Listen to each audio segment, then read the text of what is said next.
Hello and welcome to the Night Owl Philanthropy Podcast, What's Your Why? I'm your host, Dean Jones, and in this series I ask charity leaders and changemakers to tell us about their why, the purpose, experiences and values that drive their work. Each episode goes beyond campaigns and job titles to uncover the real stories and motivations behind social impact leadership, exploring what it takes to stay resilient, purposeful and compassionate in a demanding sector.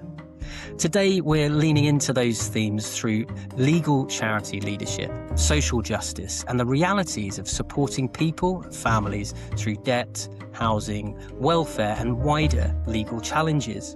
So I'm really delighted to welcome Sarah Hale, Chief Executive of Community Law Service, a charity that provides vital legal advice and support to people who need it most. It brings together practical frontline support with long-term commitment to fairness, dignity, and most of all, stronger communities. Sarah, thank you so much for joining me. Let's begin, as we always do on this podcast, with that key question. What is your why?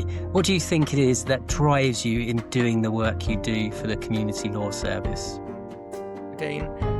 So I would say that my main reason is that I don't like injustice, and I think that's I've had a strong sense of right and wrong since I was very little, and so I suppose that it sort of fits quite well with that, really. A lot of the people that we see are not realising their rights. They're struggling to navigate complex systems, and it's only right that there is help there for those people. Mm-hmm. Great. And can you remember what it was that first drew you to sort of using law as a tool for social good rather than traditional legal practice? Do you have a law background yourself? I'm assuming there's something in the background that links to law.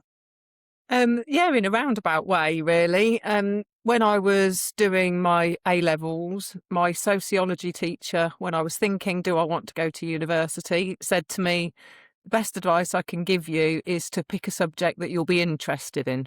Mm. And so I thought about that for a while and had a look and browsed various what was then sort of paper prospectuses of universities, etc. And came across a social policy degree. And so I did a social policy degree, and within that there was lots of learning around sort of social welfare, the social security system, and that for me made me realise that it was a very complex picture, and how on earth do people navigate that if they're not able to access resources? Maybe they've got language or literacy issues, maybe they have health or disability conditions, and it just sort of presented to me a really complicated picture. So my degree is in social policy, but much later in life I did do a SILEX course, and I did complete my SILEX training, and did graduate. So yes, I've got some legal qualifications, but that wasn't my primary my primary sort of education. So it was social policy, and I think that's really where my heart lies, because it's the people. I think it's the working with the people that is really of interest and what I find most rewarding.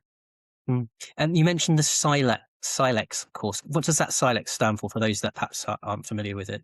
Yes, so it's the Chartered Institute of Legal Executives. Right. Thank you for that. Yeah. So when people outside the Community Law Service ask what you do, how do you describe your work both as a CEO and in terms of the work that the organisation actually does? So from the organisation's perspective, I describe us as a independent social welfare law advice centre, which is a bit of a mouthful, but is really the best way I've found to describe it. Sometimes, if people aren't familiar with what we do, case studies talking about the sort of work, there is a typical case, but cases that we deal with, the sorts of inquiries that come our way, are often the best way to illustrate what we do. But essentially, we're about helping people to stay in their homes, keep warm and well in their homes, have enough money to live on, and to sort of have that financial resilience, really. Mm, And what I do is sort of the best I can conduct all of that. um, there's a lot of balls to keep in the air in my mm, role. And as with a lot of charities, we prioritise our frontline services, and sometimes what that means is it presents challenges for back office activities, mm, um, because you can, although funding is a challenge, you could access grants and funding for frontline services, but what you mm, can't access so easily is funding to pay someone to do your accounting, or mm, somebody to pick up the phone and talk to the people that perhaps are coming forward for help. Yeah, so I think I conduct it. The team that I work with are all amazing, and mm, everybody knows their role, and we're very fortunate to have a lovely team. Yeah. mm. Great.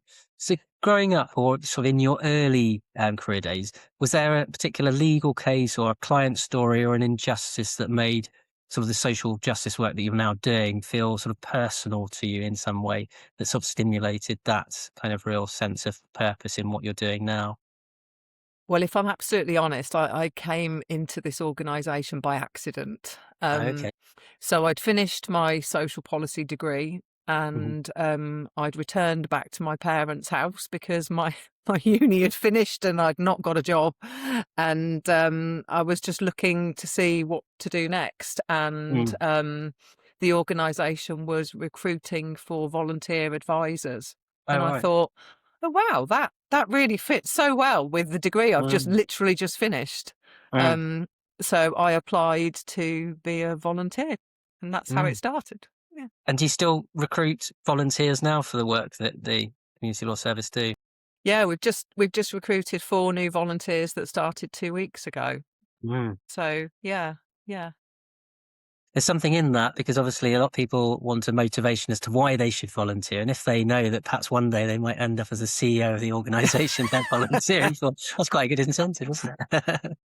It's really interesting work, and I think that a lot of the people that come to us, either for paid work or for volunteering, don't fully appreciate the extent of what we do, Mm, um, because some of it is extremely complicated and very interlinked with other issues, mhm. and so some people come to us very keen that it's an area that they want paid work in, but other people just come to us because they see value in what we do. Yeah. So some of our volunteers have gone on to be paid employees, but equally some of them are just very happy being volunteers because it's a valuable way to use their time. Mm, For me, volunteering was definitely a means to an end. I definitely went into it thinking, actually, this could give me experience and could mm, well lead to getting some work. I was only mm, 21 at the time. mm, So, I was at a bit of a crossroads, sort of what do I do next? So it was all just very timely. But I just think volunteering generally is a great thing to do. mm, And I've encouraged a number of people to volunteer, and for some of them it was a means to employment, but for others it's just a valuable way to use your time. There's so many people do some brilliant volunteering, mm. obviously all over the country, but I know about Northamptonshire, and there's so much good work that goes on, Yeah. that, we're very fortunate to have people that are willing to give their time for nothing. No, I agree. Absolutely.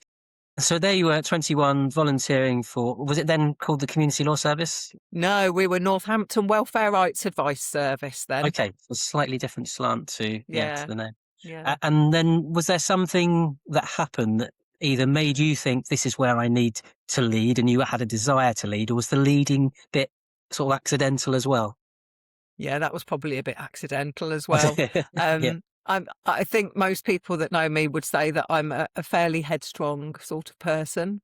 Okay. And I like things to be organised. I like to do things right. Hmm. So I suppose over the years I just kept on doing what I was doing, and then as the organisation grew, there was an opportunity to move into more of a team leader type role. So I did that. And then again, over time, there was an opportunity to move into a role that sort of deputised for our then CEO. Mhm. And then when she retired, it felt like the right thing to do, really, because I'd sort of just gradually moved up through the organisation over sort of 30 years or so. Uh, Mm. I mean, all testament to our previous chief executive. She'd been with the organisation for more than 30 years as well. Yeah, yeah, it was on a good footing. And so you then became CEO. So how long have you been CEO for the organisation for now? Just coming up 5 years now. Right. Mm, Okay. Yeah. So a good length of time as well. And has that yeah. been that transition from deputy to CEO? Is that quite a big step? Do you think? Is that both psychologically and in terms of the responsibility? Are there things that Yes. you want to say about that in terms of your experience moving from deputy to Yeah. CEO? I think what I'd say is, no matter how well you know an organisation, Mm. there's a lot that you don't know when you Mm. come into the chief exec role. A lot of it is the more mundane stuff, perhaps, um, but a lot of it for me was the mental responsibility that it brought. We've got 45 paid members of staff, Right. That's quite and big. That's bigger than I thought. Yeah. yeah, Yeah. Mm. so you know, all of those people, I would say, obviously need their job. Mm. We don't have a lot of churn. We're very fortunate, but Yeah. there is a responsibility Mm. that comes with that. So I think I probably underestimated the mental responsibility of it. Mm. There was an awful lot that I didn't know, Mhm. but equally I was pleasantly surprised. It's a fairly well-oiled ship, and Mm. people know what they're doing. Mm. So, you know, just silly things like payroll. Yeah, Mm. everybody needs to get paid. Right. Mm. How does that happen? Mm. Those really basic things.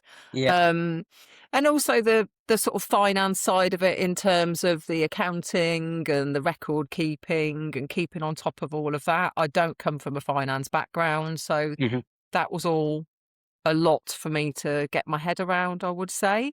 Mhm. But if you're the sort of person that likes a challenge and likes to have fresh opportunities and learn new things, then it's a great way to do it.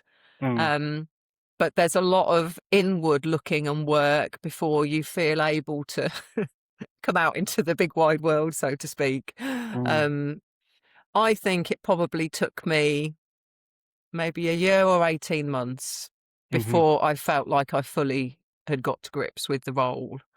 Yeah. And yet I was in that organisation for 3 decades prior to Yeah. doing that. So, Mm. um, Is that just down it's to confidence, do you think? Is that just a confidence or is it actually there are, like, as you said, there are things you just don't know until you're in the role? it's probably a bit of both, I would Yeah. say. Yeah. I mean, I carried with me a lot of responsibility for the organisation because I feel so passionate about what we do. I Mm. wouldn't want it to fail. Mm. While there is still a need, we obviously need to keep going. Um, so I think that I brought that with me. So I guess if you're coming into an organisation where you don't have that emotional attachment, it's perhaps easier in some ways, but then more difficult in others because you've got all the mechanics of the organisation to get to grips with as well. Mhm. Um, so yeah, it is a big step up, but Mm. it's very rewarding. It's a challenge. There's never a dull moment. So there's lots of positives, but Yeah. a lot to juggle, a lot to think about all the time. Mm. And you really need a good team around you, I would say, Mm. because you just could not do it by yourself. No, and you mentioned sort of earlier on uh, around the fact that there's a sort of a low level of churn or people aren't coming and going, which is a good thing. And even yourself and your predecessor having been at the organisation for 30 years is indicative of that. Do you think there's a sort of secret, or not a secret? Is there something that you're doing that's keeping people in their jobs and happy and not wanting to move? Because it's not actually that common in the charity sector. In the charity sector, you can find there is quite a lot of churn. People are moving all the time. What do you think it is that keeps people where they are within your organisation? I think this is the sort of work that people have a passion for. Mm. It's the feedback that we have from the people that use our service Hmm. and the impact that the work has is really a big motivator, I would say, and is what predominantly drives people to stay. Um, nowhere in the charity sector are people well paid. We Yeah. pay people as well as we can and as well Yeah. as funding allows. So Yeah. for me, it's about creating that positive working environment as well, Hmm. um, making sure people put their head up and are reminded about how good, how impactful the work that they've been Hmm. doing is. Hmm. But as an employer, I think it's really important, that you're flexible and accommodating. It's a two-way thing, really. So I would like to think that our staff stay, A, because they're committed to the work that they're doing, but Mm. B, actually because it's just a fairly nice place to work. The team spirit and the camaraderie is great. The teams are all very, very supportive. There's a lot of Hmm. collaboration amongst the sort of the whole organisation team. Hmm. So people generally get on with one another, and Mm. when you've got that nice working environment, why would you want to leave? Why would you go Really? anywhere else? Exactly. Yeah, Right. yeah. So thinking about yourselves as a service provider and there being recipients of those services, how many people on average is the community law service supporting on a sort of an annual basis? Let's say, is it hundreds, thousands? Is what sort of figures do you Well, think it is? it varies slightly year to year. An average is probably around 17,500. 17,500. Right. Okay. Yeah, Wow. That's yeah, incredible. Okay. That's a lot yeah. of Now, people. it is a lot of people. Some of those people just need a small amount of input from us. Maybe just some information or a brief bit of guidance. Hmm. So around 6 or 7,000 of those will have casework from Okay. us. Hmm. So where there's something that requires a bit of ongoing work, our Hmm. advisors will work with people from beginning to end of that matter, and Hmm. obviously pick up any sort of related or follow-on stuff from Hmm. that. Yeah. Um, so the amount of time we work with someone will vary dependent on what it is they need. Um, so that's sort of what we call casework. So yeah, about 6 or 7,000 people a year will have Mm. that. So it's not an insignificant figure really. No, not Um, at all. Yeah. and it just goes to show the need. You know, Yeah. people are really struggling still. The cost of living is still really challenging for people. Yeah. And it doesn't take a lot for people to move from just about getting by to Hmm. not managing or perhaps starting to get problem debt or getting behind with their rent or their mortgage. You know, Yeah. it's it doesn't take a lot. You just need a change in your circumstances. A lot of the people that come to us are in difficulty through no fault of their own. Hmm. So it might be that they've lost their job Hmm. or they've got a health condition, which means they can't work as much or at all, Hmm. um, or they're caring for a loved one and they've got to give up work. So those sorts of circumstances are largely beyond people's control. Um, so yeah, so it's very difficult for people, and I think just keeping that in mind helps us with our sort of empathy and appreciation of the challenges people have. Yeah. Yeah, it's difficult times for people. Yeah. So you've obviously talked about 17,000 service users in one form or another, and you're supporting them with, as you said, things like um, financial issues, debt, focus on welfare benefits, things to do with housing. So where do you see at the moment? Obviously, it's probably quite difficult to say because it probably hits all of those areas. But where do you see the biggest sort of unmet need right now, and I'm assuming a lot of this is to do with the struggles with as a result of the cost of living crisis. But is there a specific area that you're seeing a trend where you're getting more instances of one thing over another? Yeah, so I think it's fair to say that our welfare benefits team are by far the busiest in terms of wait times and demand on their service. But I think that some of that is due to people struggling financially and want advice around welfare benefits to see if there's anything they can do to improve their financial situation.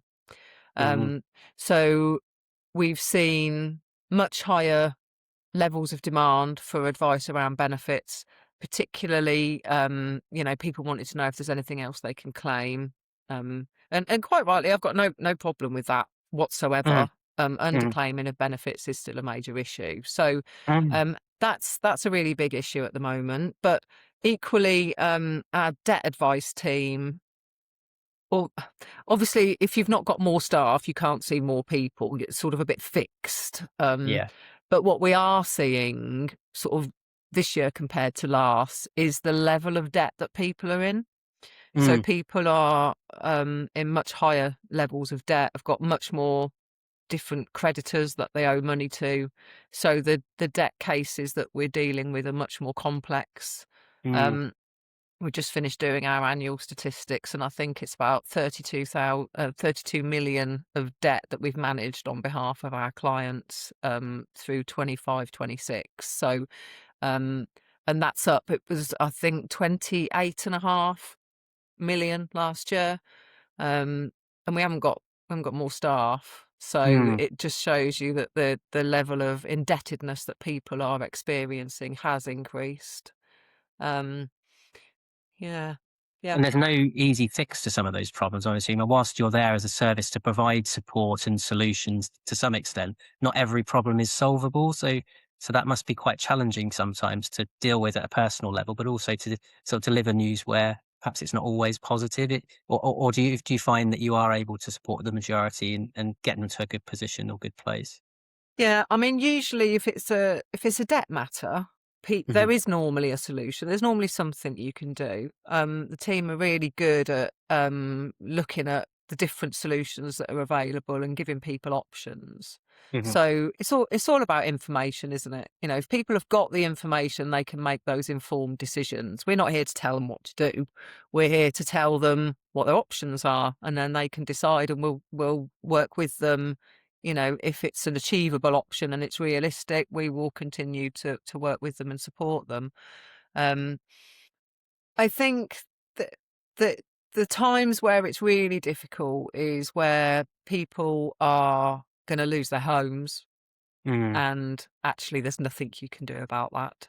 Hmm. Um, So, we've all heard a lot about the Renters' Rights Act and the removal of the no-fault evictions, etc. But obviously, Hmm. we've had no-fault evictions for a long, long time. And for a lot of those people, although we can check that documents and notices have been properly issued and tell them what the process is and give them an idea on timescales, what we Hmm. can't do is stop them going through with that loss of home, because it's a mandatory order and they will lose their home. So those sorts of cases are difficult.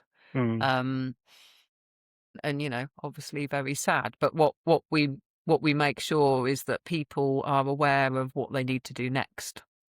Okay, we can't solve this problem for you, Mm. but Hmm. actually this is the next process. This is what you need to do, and this is Hmm. where you need to do it. So we always make sure that people have got that follow-on information. Um, but we are fortunate that often there are things we can do for people, and Hmm. obviously where there are, we do. So Mm. I think that outweighs the cases where there's no merit for us to do anything because there isn't a solution for that person. Thankfully, the team have got quite a lot of tools in their toolbox, so we're quite fortunate there. But it's just about giving people that information. So if inevitably they are going to have to leave the property that they're currently in, what do Mm. they do next? What are their options? Where should they go? What should they expect to happen? So again, giving them that information. Yeah. Right. Are you able to sort of describe, so it's probably quite a challenging question, but you're able to describe what a typical community law service client might look like? What what usually brings people through your door? Where are they coming from? Are they coming from all over the place? Are you able, it's difficult, isn't Mm, it, to kind of mm. generalize too much, but Yeah, so our typical client is a late 30s male, usually. okay. But I have to say it does teeter between male and female, and quite evenly split Mm-hmm. between male and female. Um, People hear about us, the vast majority, through word of mouth. So Mm-hmm. friends, family, previous clients tell people about us. That tends to hover. I haven't actually checked this year's statistics that we've just done for how people heard about us, but it generally hovers at around 60% of the people we see each year um, have been referred through word of mouth Mm-hmm. from other people. But we do get referrals from a lot of different sources as well. I think the last time I looked, it was at 90 something different organisations had referred to us in a 12-month period. So we get quite a lot of referrals. And I guess that yeah, I mean, maybe the biggest inquiry, as I say, is people wanting advice on whether there's anything else they can claim. Mm-hmm. Often it's my friends told me about this benefit, or my friends told me about that benefit. But often as well, it's I'm just struggling financially. Is there anything you can suggest? I'm worried about affording my food, or we do a lot of work with the brilliant community larders and food banks Mm-hmm. Yeah, locally. of course. Yeah. We've got advisors in a lot of them, so we Mm-hmm. can try and engage people when they're there, because obviously everybody has to eat. So a lot of people Mm-hmm. come to those venues who they're sort of the early warning, if you like. Mm-hmm. If people present at a food bank, there's something underlying that, Yeah. and it might Yeah. be it's a one-off event that's brought them there. Mm-hmm. But more often than not, there's an underlying issue that is more long term than that. So addressing a problem with their benefits, which is often what we see. Mm-hmm. A decision has been made. They've been told that this is their entitlement, or they're not entitled to anything, and actually that's not always correct. Mm-hmm. So yeah, a lot of those sorts of inquiries, problems with decisions on benefits, or benefits not being paid correctly, or people just simply not making ends meet. And Mm-hmm. usually that's an underlying issue with people's benefits. So I would Mm-hmm. say that's the most typical. Mm-hmm. Um, we we recently ran a publicity campaign to try and encourage people to come forward for advice sooner, because we were seeing people in court. So we're in Northampton, Peterborough, and Milton Keynes County courts every week with a Okay. housing court duty worker. Um, the courts list housing hearings generally all on the same day each week, so we know when that is. So we have a worker in each of the courts. And it was just becoming very apparent that a huge number of those people had not previously sought advice. Mm-hmm. Um, and then we're seeing the levels of indebtedness going up and the number of creditors increasing, um, people missing out on benefits, and it's difficult to backdate benefits if nigh on impossible. So we were thinking, well, there's something not right here. People need to have the confidence to come forward sooner. So we launched our Sort It Sooner campaign, and did a lot on social media and did some press releases and tried to encourage people to come forward sooner. Mm-hmm. Um, and I would say that has had an impact, but not to the extent that's ideal. It had quite a small impact, really. So we're going to press on with that theme and try and encourage people to come forward sooner, because the stress and worry that people experience while these things Mm-hmm. are escalating, for some people is avoidable. Mm-hmm. Um, but it's having that confidence, because there is still a stigma attached to sort of putting your hand up and saying, none of us are very good at asking for help, are we? No. Um, so it's about having that confidence, I guess. So we'd really like people to come forward sooner. Be much easier for them, much easier for us. Be quicker and easier to resolve. probably less cost, because a lot of these things increase cost as time goes on. So that would be really good. But yeah, anyway, that's a very long way of answering what a No, that typical was a client really might look like. good way of answering the question. And you touched on the area of stigma, and there is in certain circles stigma attached and perception of what a person claiming benefits might be doing, or might, what their motives might be. What would you say to those that have a slightly more cynical view uh, about claiming benefits and things like that? Do you have a view on that at all? My view is that a society with a social security safety net is a very civilized one, because Mm, none of us know what's round the corner.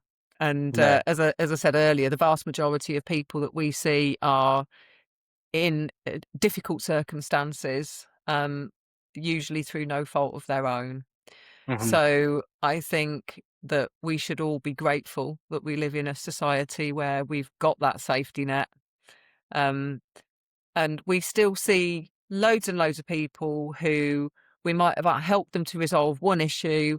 And the benefit system is such that when you claim something, it often will give entitlement or passport you on to something else. Hmm. Um, and we will often say to people, that's great, we've resolved this issue. What that means now is you can access A, B, C. Hmm. Oh no, I don't know. I'm quite happy with what I've got. And there's still Mm, an awful lot of pushback. And mm, I know that that's not the image that comes over, mm, in the press or whatever. mm. Um, but a lot of people just want to get by and Yeah. just want to, yeah, just want to get by. So I believe very firmly that having that safety net is just such a positive for our society. Yeah. Yeah. Thank you. So obviously you mentioned that you've got thousands of people needing your service, and that number's growing all the time. Is there a point at which you have to make decisions and prioritize which cases you're able to support, where occasionally you have to say, unfortunately, we just don't have the capacity to do that? And when you are doing that, if you are having to do that, what areas do you prioritize over others, if that makes sense, to ensure that the people that really need the support are getting it at the time they need it? Yeah, we absolutely do have to do that from time to time. The way we manage it, because sadly, there are waiting times to get an appointment. We're talking weeks, not months, but there is a wait, and obviously, if we know there's a deadline, we'll prioritise that case. Um, Hmm. but what we tend to do is, for any case that we take on, we've sort of done a bit of a merits assessment. What is the likelihood of success here? Is it realistic? Do we think our input will make a difference? Hmm. Um, and I guess to a certain extent, it becomes a bit subjective, because you might conclude that something perhaps doesn't need your input because the person sitting in front of you is perhaps perceived by you to be a little bit more capable. Mm. Um, Mhm. so there might be things that we encourage people to do themselves for Mm. some that we might not do for others. So there's a little Yeah, bit that's of interesting. that. Um, Mm. but we certainly will prioritise cases where we think we'll have the biggest impact, Mhm. because why would we want to spend an hour or two filling in a form with somebody who's perfectly capable of filling in that form themselves? Mhm. um, or actually this person has a social security tribunal hearing. As long as we prepare them, perhaps write a written submission for them, tell them what to expect, actually they could go and do it themselves, because if it's a Mhm. disability related tribunal, the tribunal want to hear from them. How are they Mhm. affected? What impact is it having on their life? We as representatives can't give evidence in those sorts of hearings. Mhm. We can support the tribunal with pointing them to the right piece of legislation, or Mm. interpreting the law in a certain way, or pointing out case law. But we can do all of that prior. So we're selective in the work that we do, just to make best use of our resources. Mhm. Um, Certainly from a benefits perspective, the first thing to go will be filling in benefit claim forms. Um, we don't think that, because we're a specialist advice agency providing casework, we don't think that's always good use of our time. It Mhm. sometimes is, but it's not always. So that's one of the first things to go.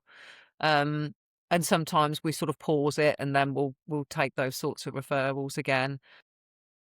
We don't do it hugely, and we don't like to do it really, because we're here to support and help people. But yeah, we do have to. It tends to be, I think, once we've stopped taking referrals completely for a month, because we were just slowly sinking amongst a pile of requests for appointments. So we did pause for a month, but that's very, very unusual. In fact, that's the only time I can remember us doing it, just once for 1 month. So we sort of manage it with honesty, really, and are just very transparent with people. This is roughly when you're going to get an appointment. Are you happy to wait? There are these online resources. There's this that could help you.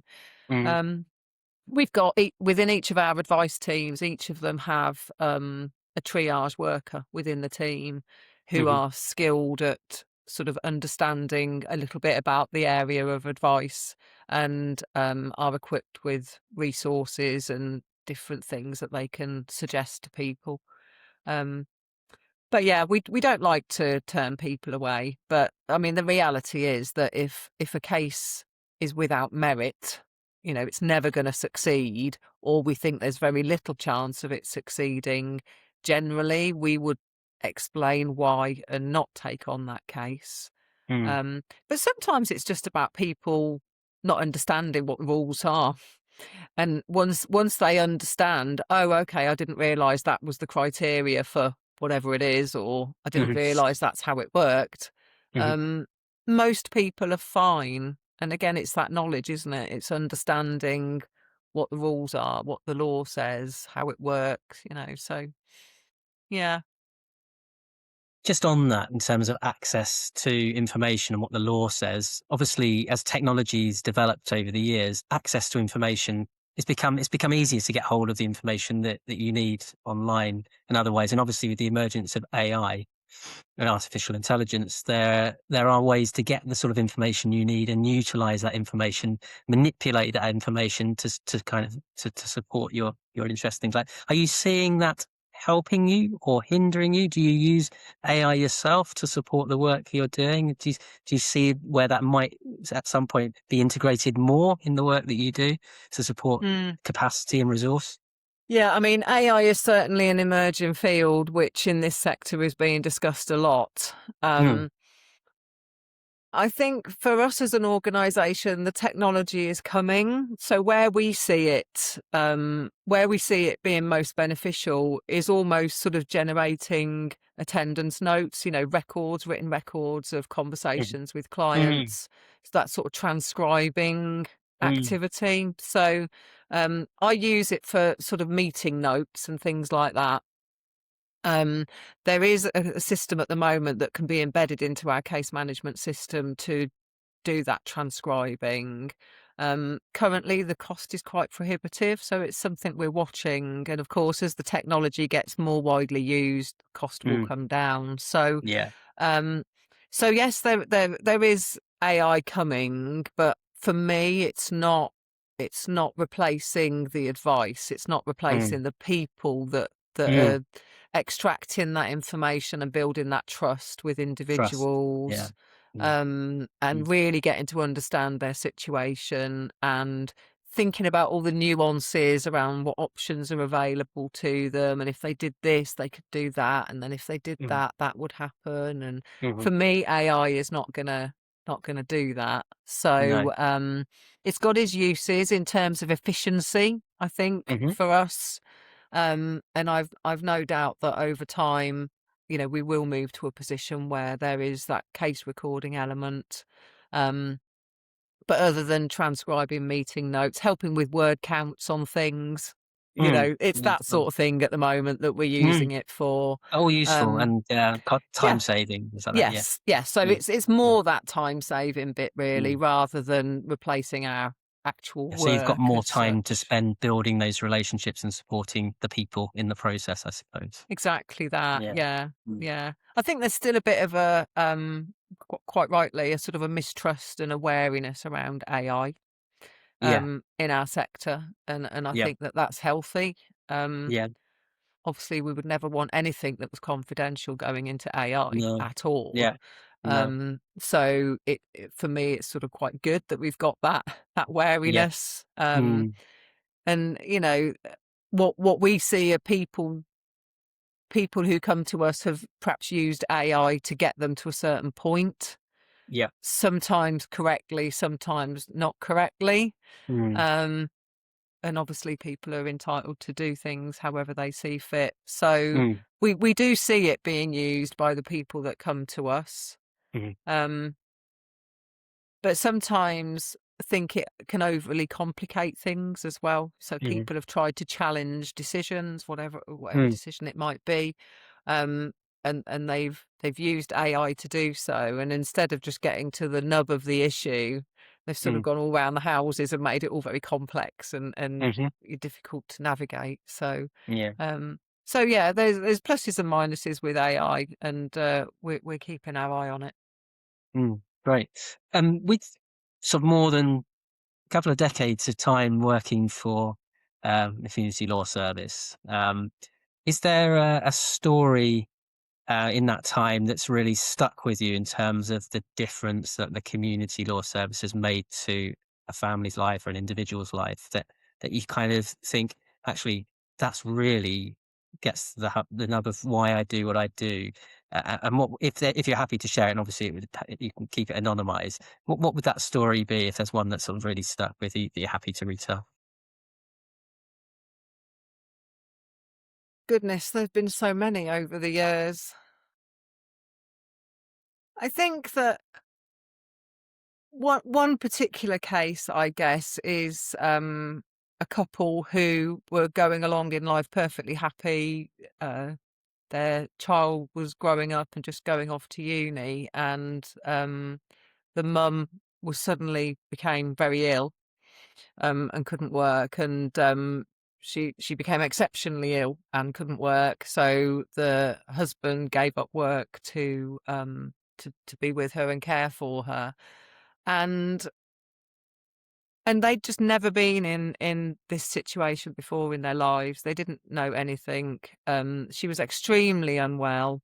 They tried to sort things out for themselves and had got some way, um, but had been refused a benefit along the way. And our input over, I would say, over a year, maybe a little bit longer, led to ultimately them securing all of their entitlements, Hmm. which then led to them being able to access a disabled facilities grant so their house could be adapted.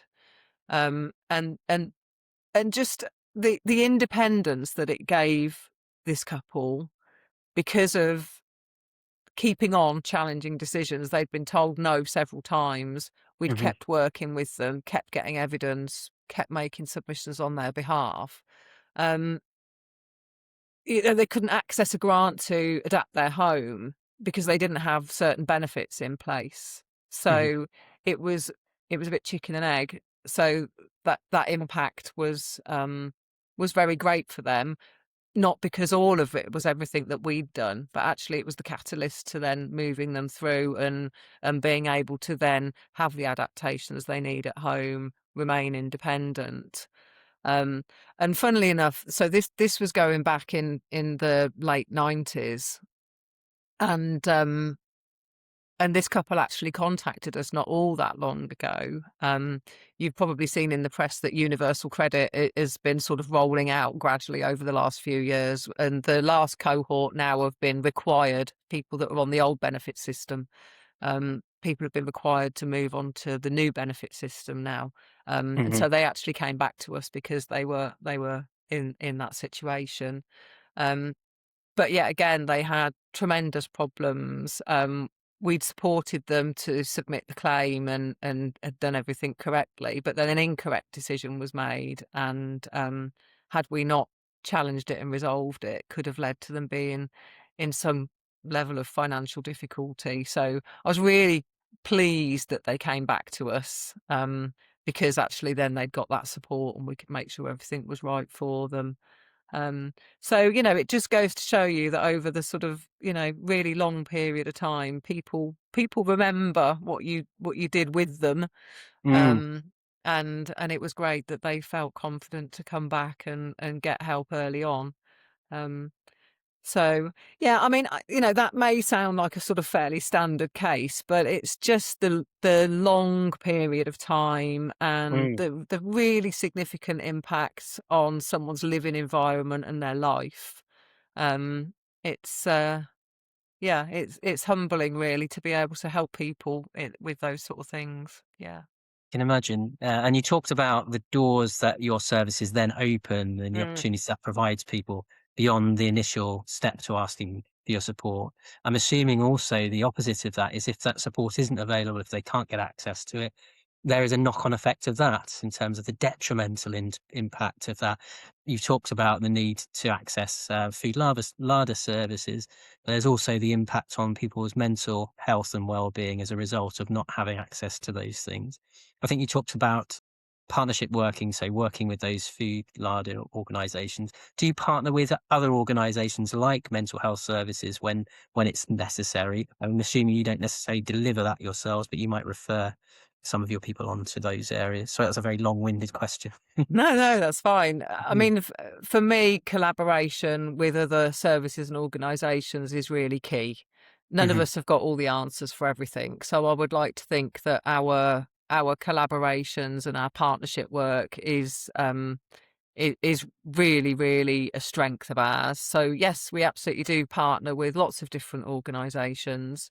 Um, we don't directly partner with mental health services, but obviously we do put people in touch and give them information about where they can access things like the crisis cafes, for example, and Mind. So we we Mm. we do attend. So Mind are very good at doing sort of open events and things like that. So the team will go to those sorts of things. So we partner in that way in terms of those community facing events and onward referrals. Um, but for us, we're part of a much bigger picture. One of the nice things that we do, there are many, but one of them that I'm really proud of is our training program that we deliver collaboratively with the Hope Centre. You're right. Um, so we it's a training program for frontline workers and volunteers across West Northants, called the Community Training Partnership. All right. And Yeah. it delivers bite-size sort of 2-hour sessions, awareness sessions to give people information on particular topics, a wide variety of things, Mm. to equip them with some basic knowledge. So if they're faced with a situation in their day-to-day work, they know the basics. The sessions will include how you can refer, where you should refer, when you should refer, Mhm. and also gives an opportunity to network as well. Mm. So that's been running for 3 years now, and is an excellent sort of example of how there are so many people out in our community wanting to help, are helping, Mhm. and are eager to learn. So it's really nice to facilitate some of those collaborations because people do want to do the best for the people they're supporting. So if through this program we can upskill them, give them some extra tools, give them that awareness of what else is going on, where are the specialist services, how can I access them for the people I'm supporting, um, that's a really lovely thing. So Mm. it's that's a really nice piece of work, and I'm super proud of that, because it's a little bit different to our day-to-day work, but it also gives some of our team an opportunity to be those trainers. Mm. So they're the experts seeing what's happening on the ground. So quite a few of us deliver sessions as part of the community training partnership. So I'm really proud of that. Yeah. Rightly so. I think also when you're educating other people about information that you're already aware of, sometimes it reinforces your own knowledge and understanding of things to and the next level almost. Gives you more confidence when you are actually speaking to your own. That's very Uh, true. It's very true. uh, It does make you fact check things that you yeah. think you know. And you might you sort of go, that is right, isn't it? That, you know, Yeah. things that you might think to yourself. Yeah. But yeah, I think on the whole, the staff that have delivered the sessions find them quite a positive thing to Value do. for them as well. Yeah. Yeah. And it's really nice because the sessions are free, so frontline workers and volunteers can just book on as they wish to. So that you know, your audience want to be there, are keen to be there, and it, you know, it's just a different skill that our staff and many other people, I'm not saying by any means we deliver all of the sessions. We've got lots of brilliant trainers that do sessions for us on a wide range of things. But yeah, it's been a really good program, and it's just so nice to collaborate like that and give that space for other people to collaborate and network. So that's also something that we've tried to make sure we do as well. That's great. In terms of the service that you're providing, obviously you run as a charity. The question that people might ask is, where would I get this support from if it weren't for the existence of the community law service? And now, are there other providers? Is there a provision from the state, from the government, to help people in these situations that you're hearing and learning about? What happens? What void are you filling if there is a void, or are you the only provision of that service that exists? Well, I guess these days there's far more online resources. So if people have got the technology and the ability to do some detailed research online, they may be able to resolve that. But digital exclusion remains a really big issue for people, and not just old people. You often hear people say, "Oh, well, you know, older people, da da da da da." It's not older people exclusively at all.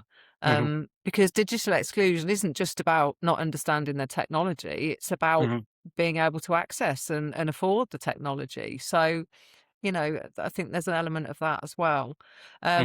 So there is information online. I don't think it does the same as we do in terms of, you know, understanding the full picture. I also think that statutory services don't provide what we provide. In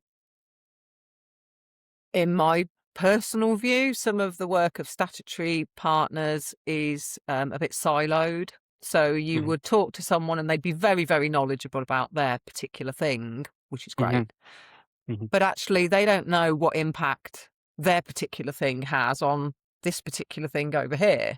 And I mean, I keep going back to benefits, but kind of that's my background. You know, one benefit can lead on to something else, or it will impact another benefit, or it might lead you to be able to apply for some sort of discount, or it might mean, you know, like, I don't know, a good example, I guess, is having pension credit can, in some instances, get you a free TV license. You know, those sorts of one thing leads to another, or one thing impacts on another. And I don't think you can get that information, is my view. I don't think the system is joined up enough to do that. So I mean, I would say this, but I think we're the best at what we do. I'm very proud of our organisation and the quality of our work.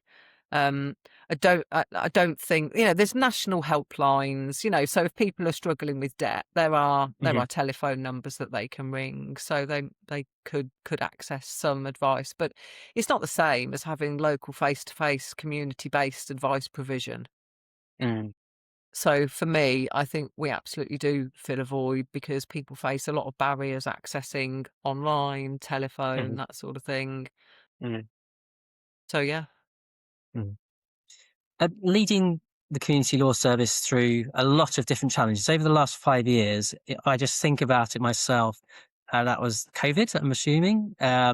You've had all sorts of economic pressures, all sorts of governmental changes, policy changes, all sorts of things. It takes quite a lot of resilience to kind of get up every morning and keep going, knowing that sometimes it feels a bit hopeless rather than hopeful.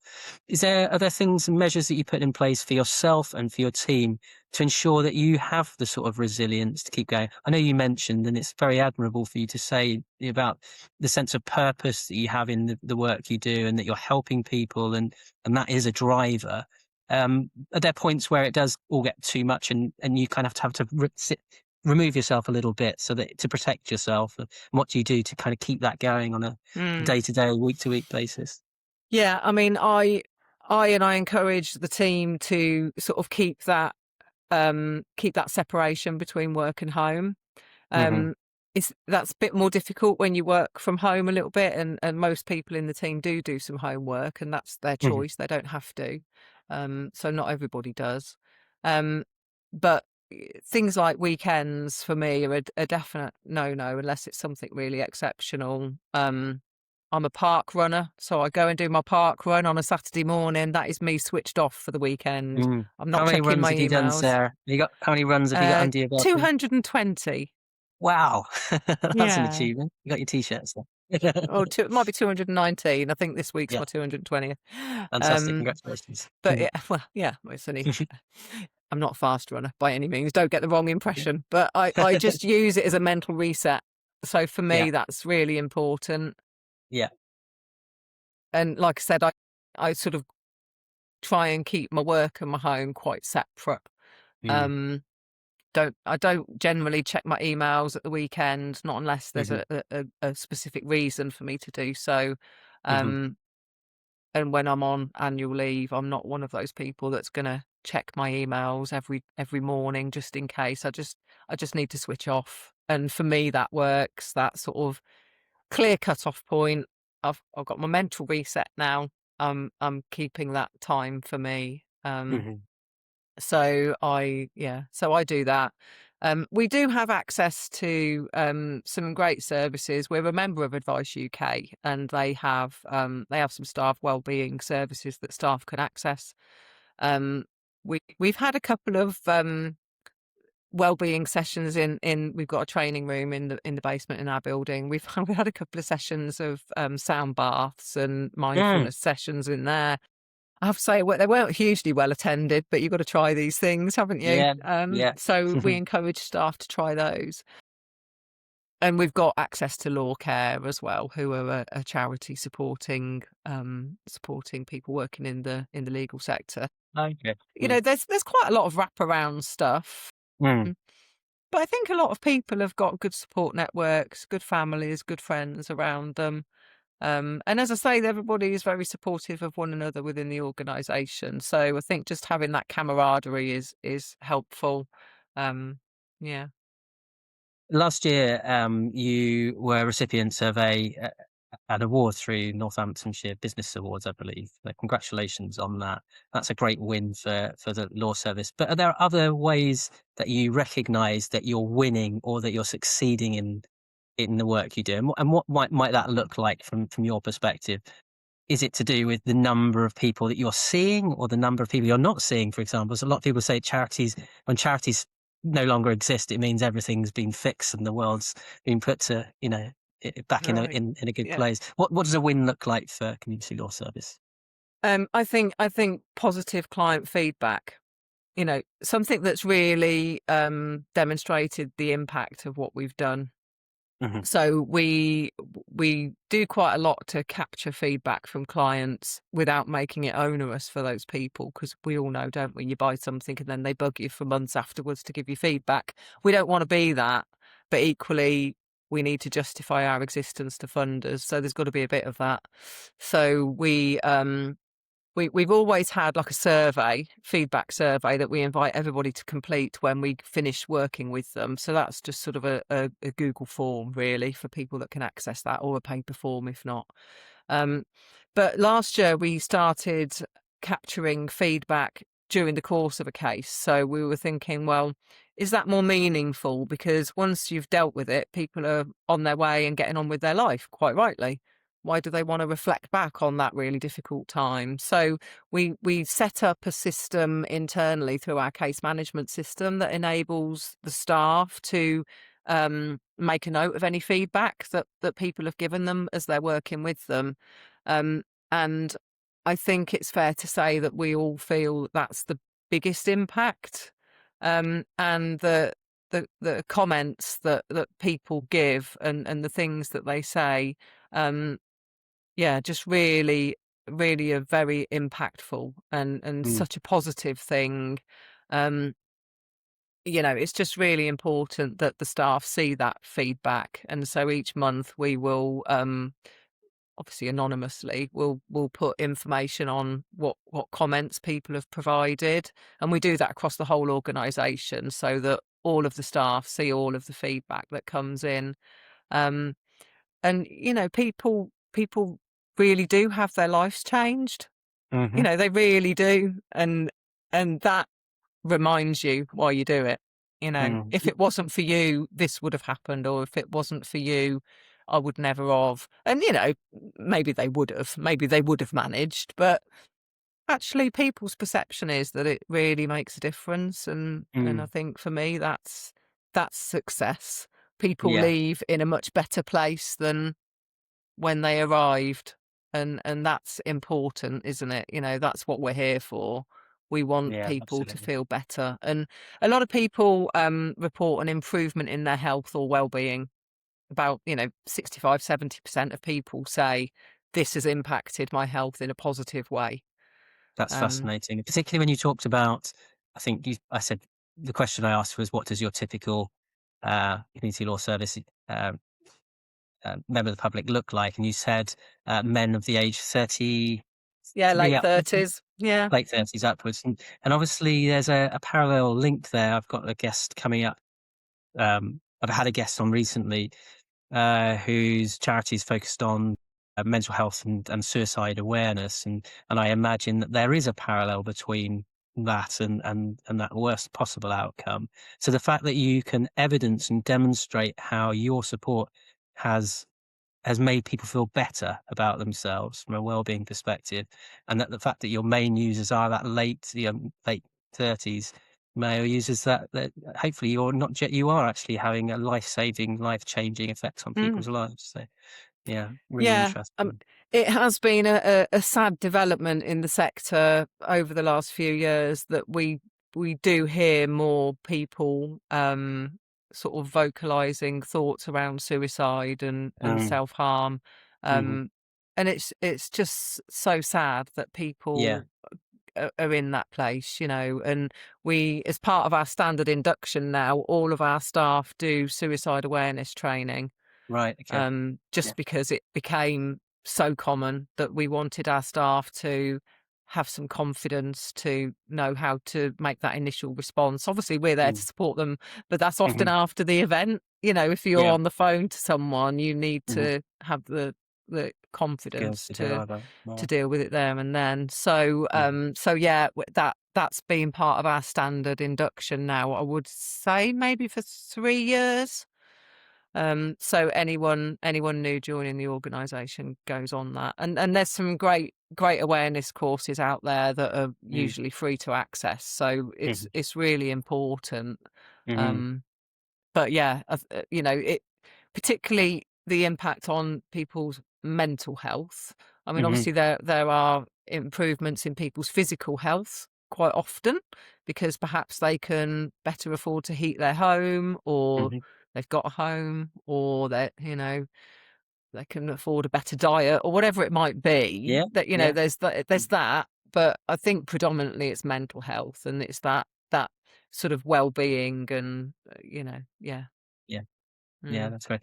Part of your answer in terms of what a win looks like was around providing a sort of survey so you can sort of understand the impact that your work's having. And that's a great example of demonstrating to the people that are using your services that you are listening. And when you talked about that, you demonstrated also that you're actually not just getting people to fill in that form, but you are actually taking on board their comments. And no doubt that where there's information that's useful in terms of changing, enhancing service, you're also then able to do that work of enhancing the services.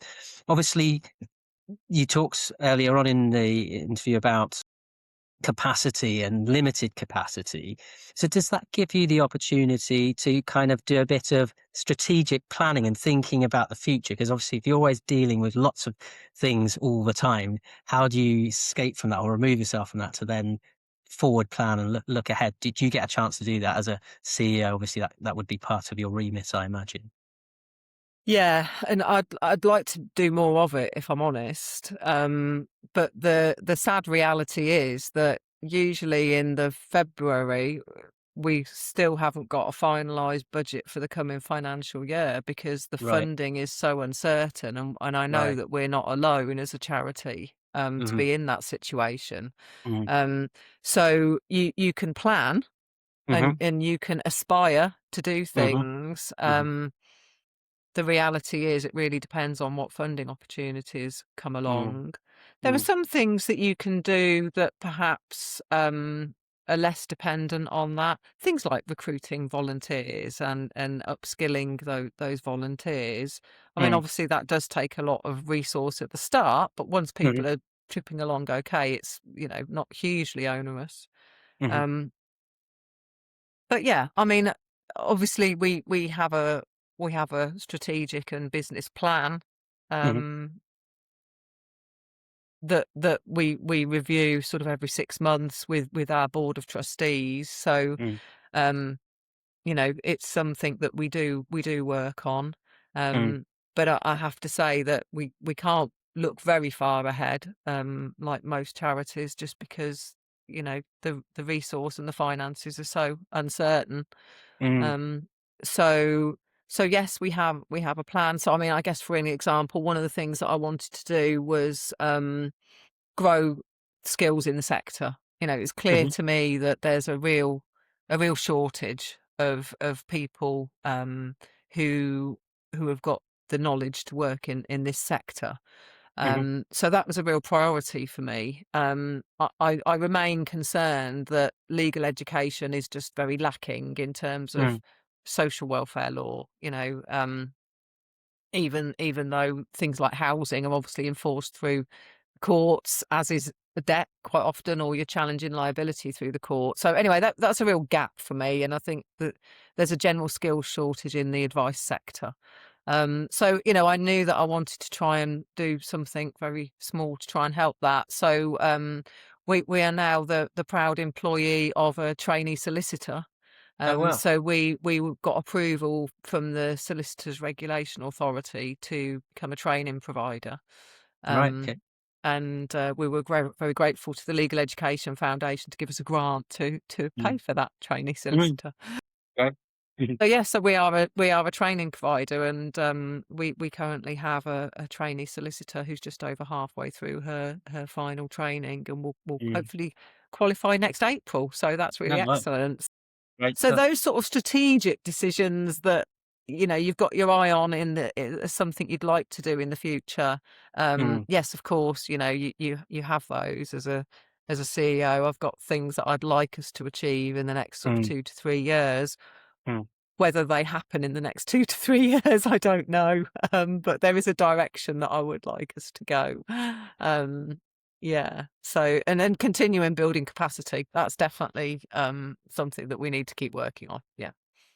You alluded to the fact again that you're a charity, you need to secure funds, and it's a very competitive environment, the sector Mm, generally. mm. There are so many charities out there doing incredible things, but they all need funding in order to survive and then carry out the work that they want to carry out to the standard that you want to carry it out at as well. How do you handle that side of your work? Obviously, there's the delivery of the service. There's a responsibility to keep those services going. And what sort of what are you aiming, or who are you aiming your asks at predominantly? Is it trusts and foundations, or businesses, or individual donors? Obviously, this is a podcast not only for charity leaders, aspiring charity leaders, but also potentially for philanthropists and businesses and trusts and foundations who are interested in the next cause that they might want to support. So what would you say around that? So at the moment, I would say trusts and foundations are our biggest supporter financially. Mm-hmm. I'll put my hands up and say we're very poor at engaging with sort of corporate and business input. We just don't, Mm-hmm. and it is something that's kind of one of my something I've got in my sights really. It's just time. Yeah. There's just no time. It would be so lovely to have somebody that had just got the time to focus on that sort of thing and explore Mm-hmm. those new options. Mm-hmm. So yeah, trusts and grants are our primary. Mm-hmm. we do have a legal aid contract, so Hmm. that kind of is work that pays for itself, because we obviously, people have got to be eligible for legal aid if you Hmm. can, for you to help them, but Hmm. that sort of pays for the staff to do the work, so that's quite helpful. Hmm. But I think the sector doesn't make the best of sort of the philanthropy and businesses that might be willing to invest, and maybe from their side it's difficult to know where to do that. Hmm. Um, I know there are organisations, as you'll know all too well, Hmm. Dean, that Yeah. Yeah. are very good at that. Yeah. But yeah, I think that we don't have that direct relationship. Hmm. But I think what I've learned over the last few years is actually collaboration rather than competition is the much better Mm. approach. Mm. Um, I it love can to hear feel that. Yeah. well, it can feel like a busy landscape, Mm. and so collaboration and partnership working actually is to everybody's mutual benefit. I think Mm. we're all here to serve the people that need us, to meet that need that is there. So if we can do that better together, then Mm. let's do it together rather than trying to Mm. compete. Mm. And it's, you've got to swallow your pride a little bit. Well, Mm. perhaps not your pride, but you put in your trust. If you're going to collaborate with someone, there is an inherent reputational risk. So you want to Yeah. have the confidence that the people that you're sort of collaborating with are going to uphold your values and your Mm. standards, aren't you? I Mm. mean, that's And the bottom reputation. line. Yeah. Yeah. Absolutely. Yeah. Yeah. Yeah. So we're fortunate in this county. I think that a lot of us know each other quite well. Mm-hmm. We've got good networks. We've got good network support and that facilitation of the same. So we all, not all, but a lot of us know each other quite well, I think, and know our organisations and our work and our Mm. values. And so yeah, so for me, it's again back to that collaboration and yeah, trying to make the best of a limited pool of money, really. Yeah. Resource. Yeah. So on the other side of that, if funding were no object at all, what would you love to see the community law service offering and looking like in terms of its support for families across Northamptonshire? I think you talked about Milton Keynes and Peterborough as well. Mm, Not sure if it mm, does expand out to those, as I'm mm, assuming it does. yeah. Yeah, what would the service look like? So it would look like people being able to contact us and get the help they need there and then. So we would have more advisors who didn't have to sort of work to scheduled appointments. We could just have enough people that people could be able to access the support and advice that they need straight away. That would be the first thing. The second, but equally as important, is the staff wouldn't have targets. They wouldn't have things they needed to achieve because a funder has said that they've got to do X number of this in X number of months or whatever. So I'd get rid of that pressure. Um, you It's a really know, interesting answer. Yeah. Mm. that's that for me. Those two things, being able to give people a service that was available there and then at the time when they'd taken their deep breath and been brave enough to come forward and say, I need some help. Mm-hmm. Right, let's get you the help now. Come on, Mm. let's do Mm. it.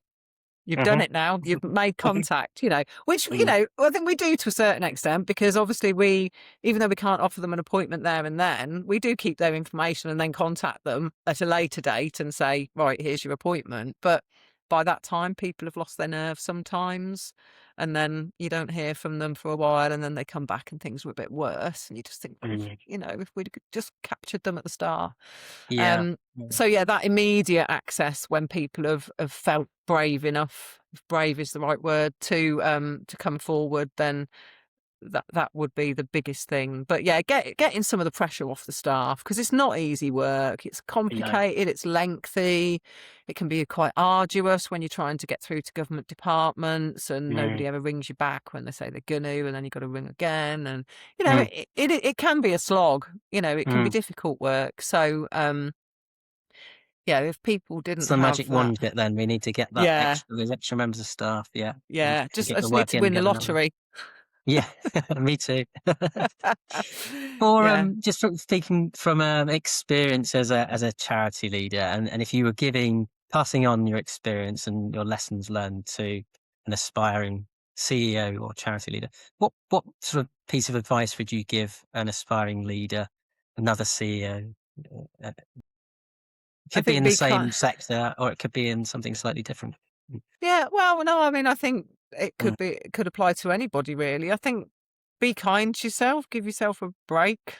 mm, Just don't demand too much of yourself. mm, Yeah, be kind to yourself. I'm sure everybody does their best, and sometimes it can feel that that's not good enough, but you can only do your best. I mean, I'm saying all of this. I should listen to my own advice, but um, yeah, Good.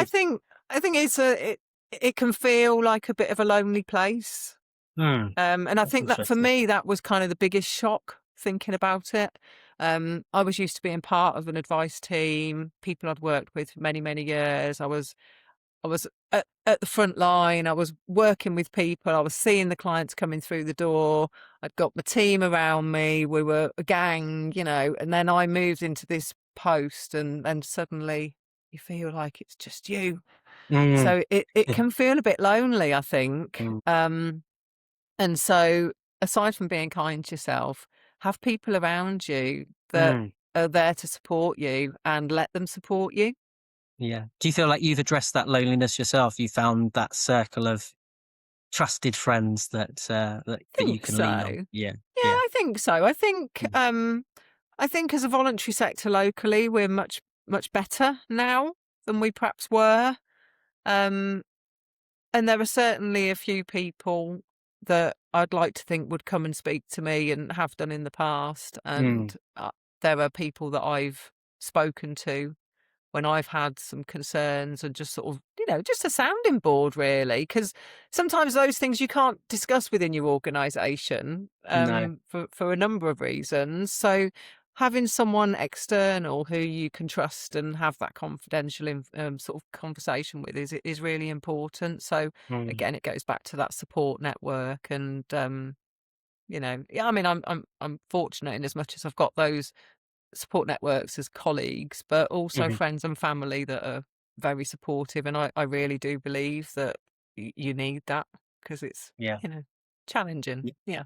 I agree. It's the same as sort of theme as sort of the collaboration and partnerships where you can get a lot more achieved by leaning on other people and getting that support where you need it. Great answer. We've moved into that final stage of the interview, and these are just sort of some fun questions, but actually from them we might get some other useful tips and tricks. So the first of those questions is, what's the best book you've read on either leadership or social justice? Or it could be a podcast that you've watched that you would recommend other people going and listening to. Can I be absolutely honest and say I don't really read books?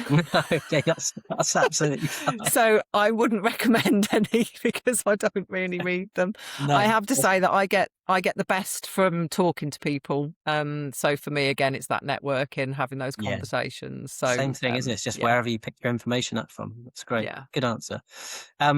So would you prefer to be a leader in a charity, law or public life, or is there a leader in charity, law or public life who's inspired you?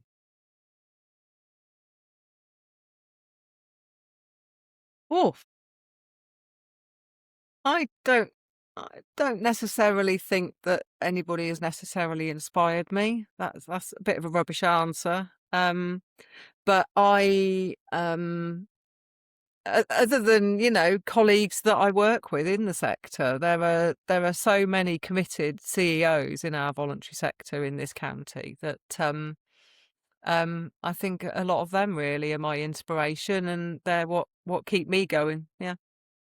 So my next question was, what are you most grateful for, either personally or professionally? How would you answer that?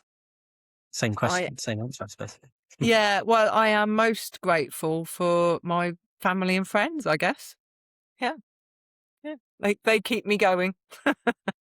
And what would you tell your younger self, if they were starting a career in legal aid? Is there any bit of advice you'd give them to avoid you of having to have gone through certain parts of your experience that perhaps weren't as positive? Or maybe they were all positive? No, I wouldn't say they have all been positive. I think particularly when there's been a lot of changes in legal aid over the last sort of 14, 15 years. But previous to that, when we were doing a lot more legal aid work, it's really complicated. So what I would say to my younger self would be just take the time to read things properly and clarify anything that you're not sure about, because it's very easy to read something, think you know it, start doing it in a certain way, and then actually that's not the right way. So take the time to read and understand properly. And while you're taking that time to read and understand properly, would you drink a cup of tea or coffee? And if you do, how do you take it? Weak tea. Weak tea. Oh, I'm not sure about that. Controversial, I know. I like to be the second dunk on the tea bag. So do you? Right, okay. Yeah, my other half will have his tea in that tea bag, and then I'll have it. I don't like strong tea. Interesting. And would you describe yourself as an early bird or a night owl? Definitely an early bird. Early bird. Definitely, yeah. Makes all the difference, doesn't it? So if this conversation's resonated with our listeners, and I'm absolutely positive it has, there are loads of questions that I could have carried on asking, actually. I think we could have got another hour out of this, but it has to end somewhere. What should our listeners do next if they did want to support the Community Law Service or get involved? Where can they go to find out more? So we've got a website, which we have pretty much everything that we do on it. So it's just communitylawservice.org.uk. Have a look at that. All of our contact details are on there, so people can have a look. And does that include, if they want to make a simple donation, can they do that via the website as well? Yes, yeah. So we've got a Just Giving page embedded onto our website. So people can, if they'd like to, that would be amazing. But yeah, have a look at our work. If you think you would like to get involved, please reach out. We're very open to having those conversations. Excellent. Sarah, thank you so much for giving me your time today and for sharing your story so openly. What's really stayed with me from this conversation is the way that Community Law Service combines practical help, sort of a deep sense of mission and a real commitment to people facing difficult moments in their lives. And you've shown how important it is to keep close to lived experience, to work in partnership, and to make sure legal support is not just available in theory but accessible in practice as well. And you've also helped us understand that real impact is often quieter than people realise, built through trust, patience and persistence. So that feels like an important lesson, not just for Community Law Service but also for anyone trying to lead well in the charity sector. So listeners, if this conversation has resonated with you, please do go to the Community Law Service website and please do like, listen, follow and share the Night Owl Philanthropy Podcast, What's Your Why? It really does help these conversations reach more people, and particularly those people that would benefit from knowing more about these organisations. And if you'd like to be a guest on the programme, please do get in touch. I'd be very pleased to hear from you. Just go to the earlybirdphilanthropy.com website to find out more. And next time on Night Owl Philanthropy Podcast, What's Your Why? I'll be speaking with another Sarah Sweet-Rowley from Autism Early Support. And that conversation will explore the realities of supporting autistic children and young people, family life, and what it takes to build understanding and early help around neurodiversity. And like this conversation, it's one that you really won't want to miss. Thank you once again, Sarah, and take care, everyone. Thank you. Thank you.